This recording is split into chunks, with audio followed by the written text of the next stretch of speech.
नाशिकच्या सुरगाणा तालुक्यातील प्रसिद्ध भिवतास धबधब्यावर राष्ट्रवादी काँग्रेस अजित पवार गटाचे तालुकाध्यक्ष व आमदार नितीन पवार यांचे समर्थक आणि पर्यटकांमध्ये जोरदार हाणामारी झाल्याचा व्हिडिओ सध्या सोशल मीडियावर प्रचंड व्हायरल होत आहे।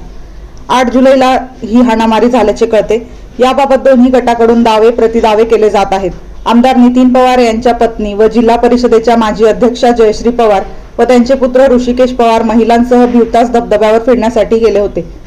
त्याचवेळी कळवण तालुक्यातील जामले वणी येथील काही तरुण भिवतास धबधब्यावर फिरण्यासाठी गेले होते।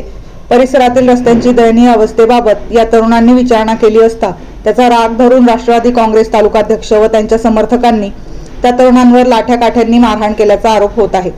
तर संबंधित तरुणांनी महिलांना अरेरावी व शिवीगाळ केली, त्यामुळे त्यांना चोप देण्यात आल्याचे स्पष्टीकरण देण्यात आले।